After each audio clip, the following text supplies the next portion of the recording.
Sabi nga po dito, maaari po ba natin basahin?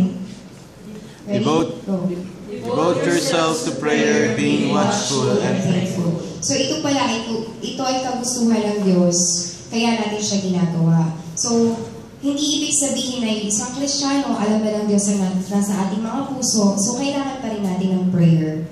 So, next po. So, sa isang communication, halimbawa, meron tayong dalawang component. Meron tayong speaker, meron din tayong listener. Ano po ba ang speaker? So, di ba yung speaker yung naghahayag ng mensahe? Siya yung nagsasalita. At anong ginagawa ng listener? Nagsasalita din po ba? Hindi. Siya yung nakikinig. So, ganun ang component, ganun ang communication. May isang speaker, may isang listener, at vice versa. So, kapag ang speaker tapos nang magsalita, then it's the time for the listener to speak now. And the speaker will now listen. So, sa buhay natin bilang isang Kristiyano, ang prayer po ay hindi lang isang pag-uusap sa pagitan ng dalawang tao. There is more. Ano po ba ito? Maaari po ba nating... Sabi nga po, ako lang po ang nag-invento nito. Sabi, prayer is an intimacy between the Almighty Father and a humble child. Ano nga po ba ang word na intimacy? Di ba kapag ang intimacy, pag titingnan mo sa diksyonaryo, ito ay ginagawa sa pagitan ng may relasyon o mag-asawa. Now, since we are saved by God, we are now the bride of Christ. And that time, ngayon, meron na tayong relasyon sa Panginoon. And through prayer, we are now being intimate with God. Amen. Sabi nga, sa Old Testament po, hindi nakakapagdasal ang mga tao. They didn't have the right. They couldn't pray. Paano ba sila nakikipag-usap sa Panginoon? So, halimbawa, may nagkasala ang isang tao. Pupunta siya sa high priest, sa isang saserdote. Maghahain siya ng insenso, ng hayop. Tapos yung high priest, siya ang pupunta sa temple at magpipray. So, it's different this time. Ngayon, sa panahon natin, anytime you want, any time of the day, anytime, everywhere, kahit nasa bus ka pa, pwede po natin kausapin ng Diyos. And that is the privilege we got from the salvation that Jesus gave us. Amen. So, what is prayer? Ano po ba ang prayer? Sabi po sa 1 Thessalonians 5:16-18, basahin po natin. Rejoice always, pray continually, give thanks in all circumstances, for this is God's will for you. In Christ Jesus. So yun po ang will ng Lord para sa atin, to pray. Sabi nga po, prayer is one of the things that God wants us to do.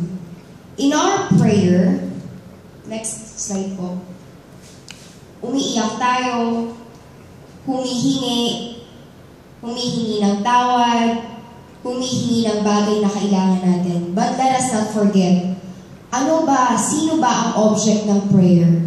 Hindi po tayo, ang Diyos. Next slide po. Prayer is also a form of worship. Naniniwala po ba tayo doon? Amen. Amen. Kapag nakikipag-usap ka sa Panginoon, that's the time na gino-glorify mo yung kanyang pangalan. Itinataas mo ang kanyang pangalan. So it is a worship. Remember the word intimacy? Prayer is something that is sacred. Kapag nagpe-pray tayo, ito yung appointment natin sa Diyos. Kapag nakipag-appointment ka sa boss mo o sa client, syempre well-prepared ka. Minsan nakapustura pa, naka-makeup, naka-suit. Paano pag-prayer? Diyos lang naman yan eh. He understands. But for me, I believe when you pray, this is something that is an appointment to the highest God, to the God of gods, to the Lord of lords, to the King of kings. So this is a sacred time. Parang devotion. Yun ang buhay ni Ate Rachel. Tuwing nagsishare po siya kapag tayo ay nag-i-encounter, nung pre-encounter namin, nabibless po ako sa buhay niya kasi sabi niya, meron siyang devotion pagkagising niya pa lang sa morning. Tinuturn niya yung prayer niya, nakikinig siya ng worship songs, umaawit din siya, and then, nagpipray siya. So, nakaka-bless at glory to God na may ganoon siyang buhay. So, as Christians, we could also do this.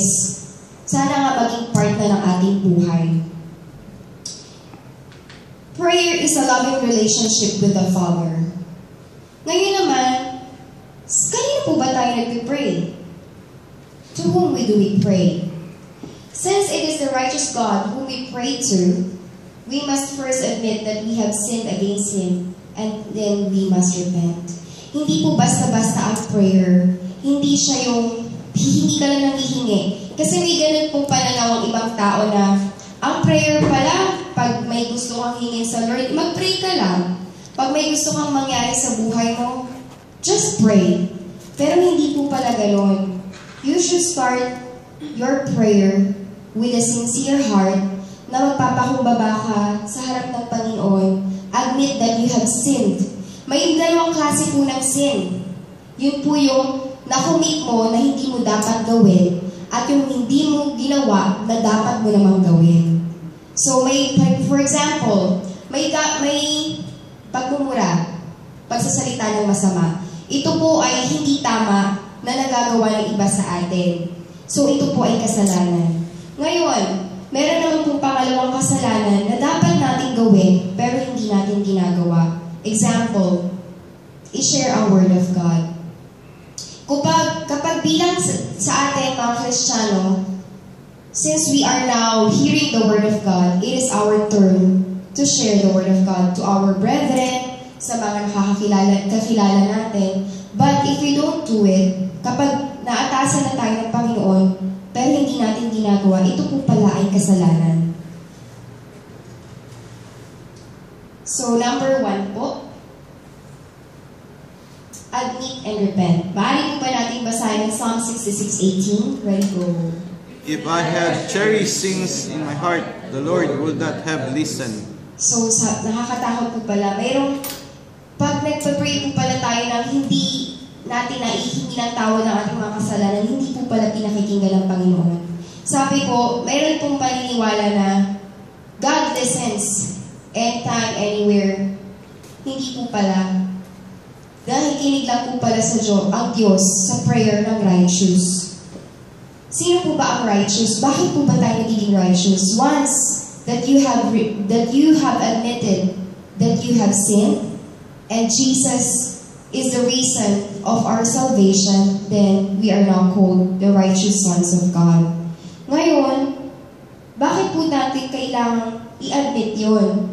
Kasi po, sacred ang Diyos. Kaya po hindi tayo nakikipag-usap lang sa mere na tao. Hindi lang sa katulad natin ng ka-level natin. Ang Diyos po ay banal, makatwiran, pinakamataas sa lahat. Kaya po nakakatakot na lumapit sa Kanya nang madumi ang ating puso. So, sinabi nga po dito, kung inaalagaan mo sa puso mo yung galit, kung inaalagaan natin sa puso natin ang kasalanan, huwag na po tayo mag-expect na pakikinggan ng ating panalangin. Number 2, forgive. Sino po sa atin dito ang may kagalit? Wala. Oh, praise God. So, sabi nga po sa Mark, pakibasa po, Mark 11:25. And when you stand praying, if you hold anything against anyone, forgive them so that your Father in heaven may forgive you your sins. Amen. So, hindi nga po tayo maaring lumapit kung may galit po tayo sa iba. We cannot give something or we cannot ask for something that we cannot give in return. Hindi po bibigyan ng Diyos ng kapatawaran ang taong hindi marunong magpatawad. Doon po pala sa number 1, admit and repent. Meron po may isang example. Sa isang magulang, halimbawa, nag-commit ng kasalanan ng kanyang anak. Halimbawa, naupit, kumuha ng perang hindi kanya.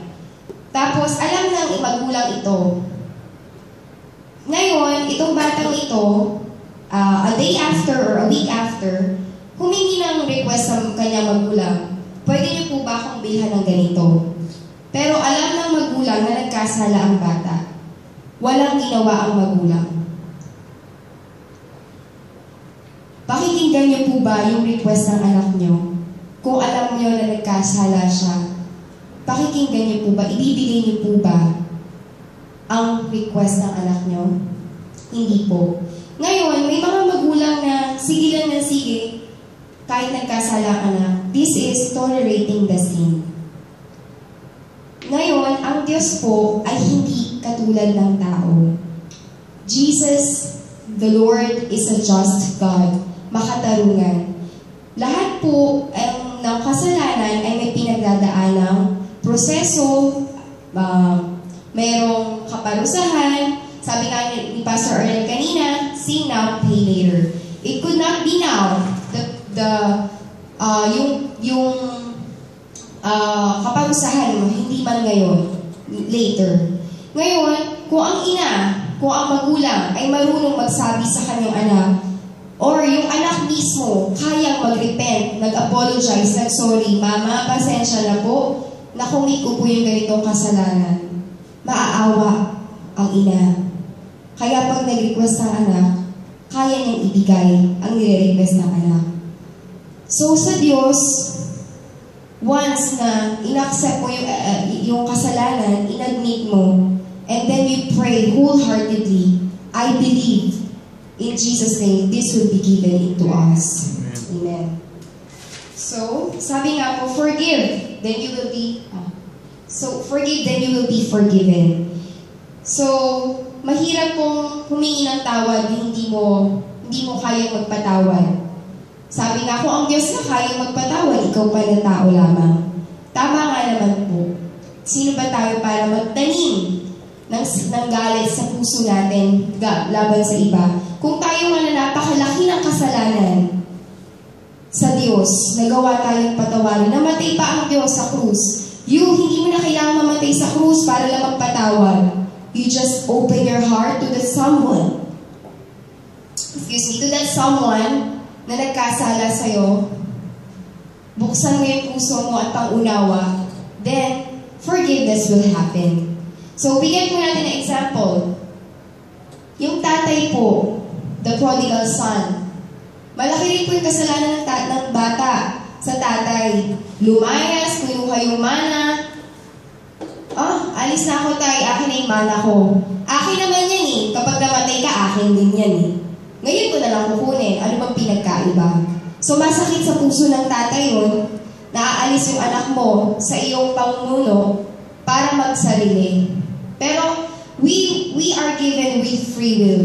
May mga free will po tayong mga Kristiyano. But, that free will must be used according to the will of God also. Pero ang batang ito, yung free will niya, ginagamit niya sa hindi magandang paraan. So, ano ang consequence ngayon? Naghirap siya, hindi nakakain, yung nakain ng baboy yung nakakain niya. Pero nung bumalik siya sa Panginoon, tinanggap siya. Nung bumalik siya sa tatay niya, tinanggap siya. Tumakbo pa. Tayo pa, na kapag yung kaaway mo nakita mo sa kalsada, yan yung kaaway ko. Diba ganun po tayo? May ganung puso na mahirap tumingin sa mata ng kaaway natin. Pero hindi po ganun ang Diyos. And that is what we are there. Nandiyan ang Diyos para baguhin tayo. Yung palitan yung dating tayo.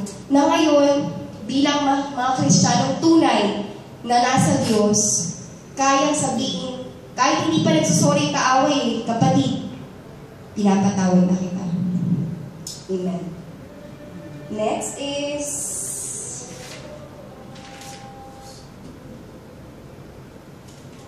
next po. Why should we pray? Bakit ba tayo dapat manalangin? Number 1, to serve God. Sa panamparaan po natin nasuserve ang God, ang Diyos, kapag tayo nananalangin. According to 2 Corinthians chapter 6 verse 1, basahin po natin. We urge you not to receive God's grace in vain. Amen. So, tayo po pala ay co-workers ng Diyos. So, ngayon, itong pre-encounter na ginagawa natin, Ito pala ay gawain ng Diyos na kasama natin ng Diyos. So, sa ating paghahayag ng salita ng Diyos, this is a work of God that we do together with God. Through prayer, we become workers together with God. Sa next slide po. Through prayer, we become workers together with God. We pray not only for ourselves, but also for our brethren. We work for the sake of others, for others' soul, for them to come to know God. This is a one way of serving God. Amen. Katulad po ng ginagawa ni Pastor Arnel, nagpo-post po siya ng mga prayer request. Tapos sama-sama po natin pinapanalangin, magkakapatid.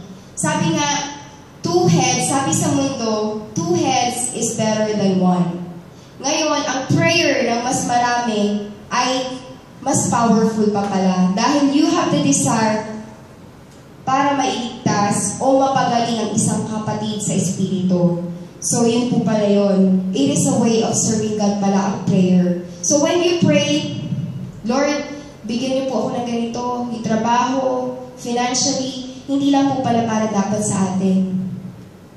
Kahit sa kaaway, kagalit, kapatid, at sa buong, kahit nga po sa Pilipinas, yung mga nangyayari sa Pilipinas nakakalungkot na tuwing magbubukas ng Facebook, nandiyan ang karahasan, dapat din po pala pinag-pray natin yung mga yun. Although they are not Christians, we should also pray for them. Kasi meron pong pag-asa para sa kanila. Kapag kumilos ang Holy Spirit sa kanilang buhay, we can never stop them. Amen. Number 2, God commands us to pray. Ito po pala ay utos ng Diyos, ang manalangin. According to Philippians 4:6-7, do not be anxious about anything, but in every situation, by prayer and petition, with thanksgiving, present your requests to God, and the peace of God, which transcends all understanding, will guard your hearts and your minds in Christ Jesus. So, anytime na may doubt kayo, minsan po kasi kapag, halimbawa, may hindi ako naiintindihan, Lord, on my seat, pinagpipray ako agad, Lord, ipainawa niyo po sa akin yung sinasabi ni Pastor. Ano po ba to? Kasi minsan, kumikilos po ang kaaway. Kahit habang nandito tayo, kumikilos ang kaaway na huwag mong maintindihan yan. So, I pray, Lord, ano po ba yung dapat yung ipaunawa? Baka ma-miss ko to, sayang. Ma-miss ko yung opportunity na maintindihan yung gusto niyo pong malaman ko. Every time you're anxious, every time you're happy, kung kailan ka masaya, malungkot, nag-mourn, may problema, successful, any time of the day, anumang sitwasyon, we should always pray because this is a commandment of God. Amen. Number 3, development. So ang prayer po pala ay development. In what way? We grow through prayer. Sa anong paraan po? When our prayer isn't answered, we begin to search our hearts. So kapag hindi nasagot yung prayer mo, nagtatanong ka na, nagpipray ka na, Lord, ano pong nagawa ko? Bakit po yung pinaka-prayer ko na hindi naman para sa akin, na para naman para sa ibang tao, ba't hindi po nangyari? There must be something wrong. Meron po ba akong nagawang hindi tama? So dun, kada pray mo, nade-develop yung understanding mo, yung searching mo sa puso mo, nade-develop pati yung relationship mo sa Lord through prayer. So kapag meron tayong hindi nagawang maganda, nalalaman mo yan through prayer. Kasi hinihipo tayo ng Holy Spirit, kino-convict tayo ng Holy Spirit for us to know what did we do wrong. Kaya hindi natutupad ang ating mga panalangin. And number 4, dependency. God wants us to entrust our whole lives to Him. We let Him work in our lives and lead us.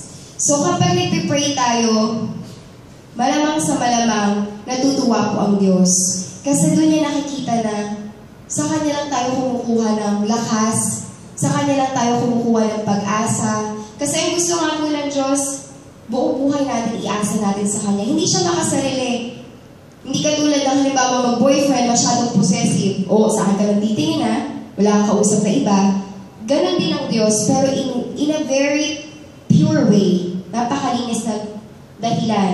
Kasi gusto niya yung daan na yayapakan natin, yung daan na lalakaran natin, yung daan na nilid niya tayo para walang mawala. Walang mawala sa pagkakahawak niya. Sa ano nga po, nung college ako, meron kwento na, kilala niyo po sino ba to? Yung author ng The Road Not Taken. The Road Not Taken. Paborito ko po to. Ano po siya?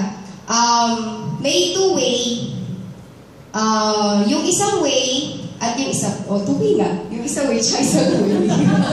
So, 2 equals 2. So, itong yung way na hindi niya tinake, yun pa rin dapat. Nalaman niya lang, nung na-take niya na yung isa. So, paano niya nalaman? Kasi yung isang nag-take doon, nakita niya successful. So, ang gusto ng Lord, hindi ka na mag-iisip.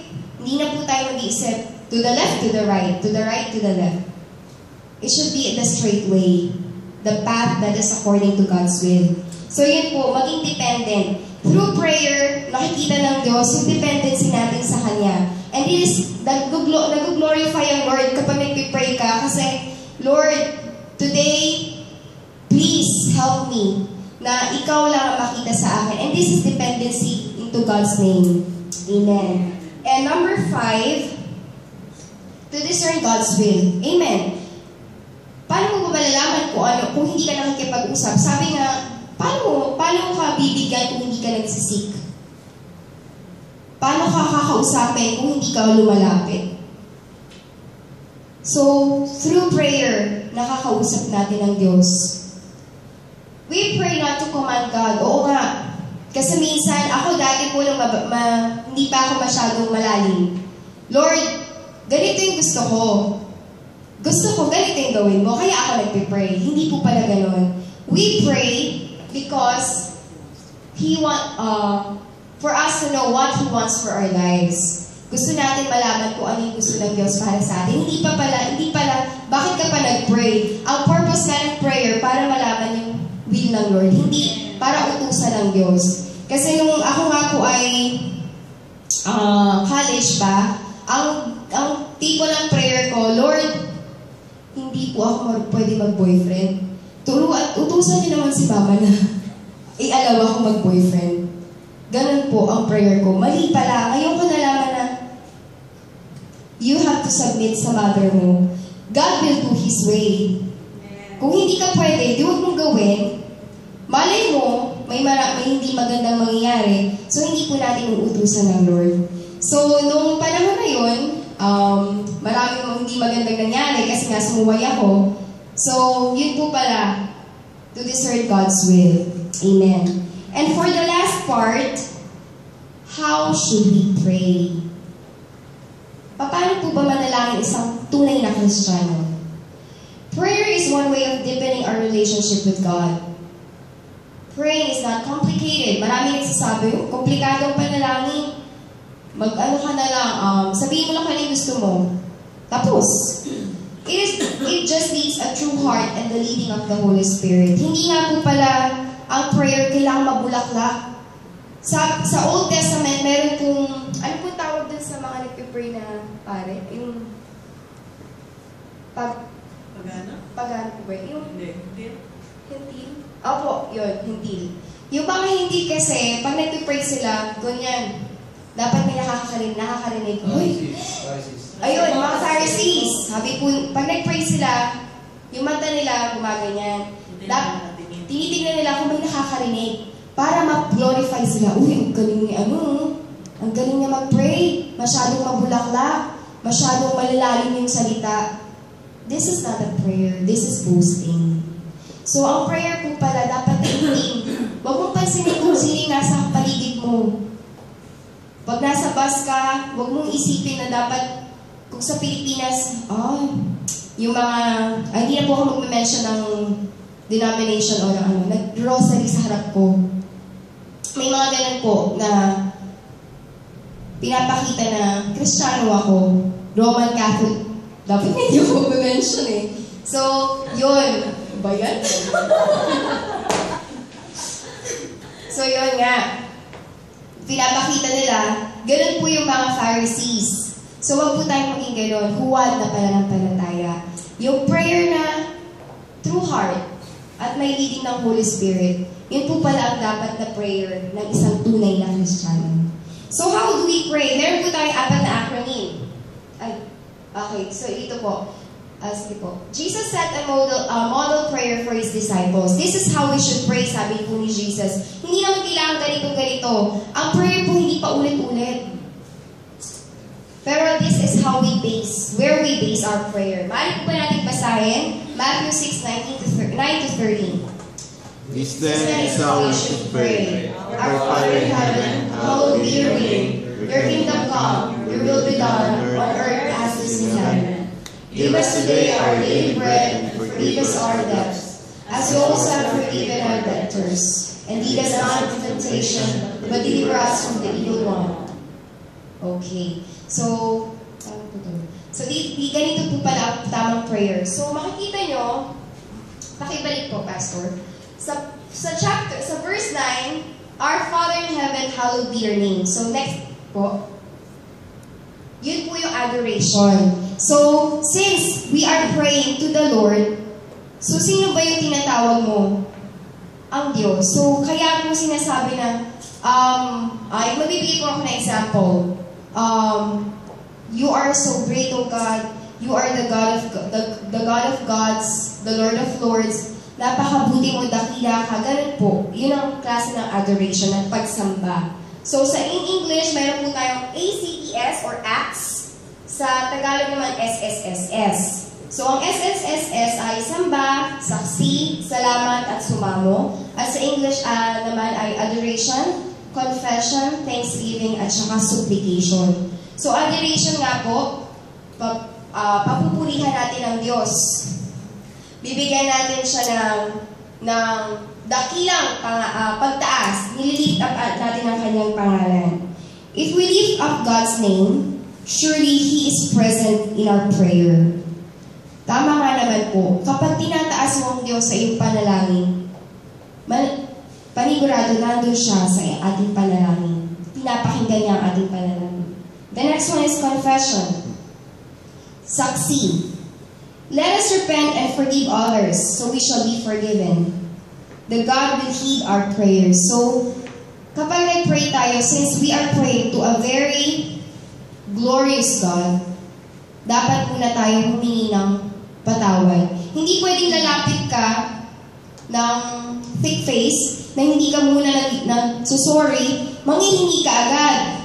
So after magja-jump ka from adoration to thanksgiving or adoration to supplication agad, wala ka pang hinihingi na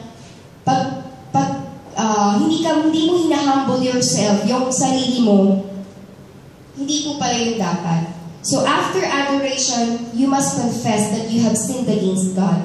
Kahit na sa isip mo wala kang nagawa, you should not boast. You have to admit to yourself that you have sinned. In every single thing that we do that is not according to God's will, that is a sin. So dapat po natin siyang i-confess. And the third one is thanksgiving. Salamat. So before you ask for something, you must first thank God. So, kahit hindi mo pa nakakamtan, dapat po natin ipagpasalamat sa Diyos. Because nais po ng Diyos na mayroon tayong mapagpasalamat na puso.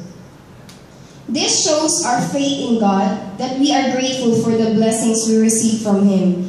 Kapag nagpapasalamat po pala tayo, pinapakita natin sa Diyos ang ating faith, pananampalataya sa Kanya. Kasi ina-acknowledge mo na sa Kanya galing ang bawat blessing.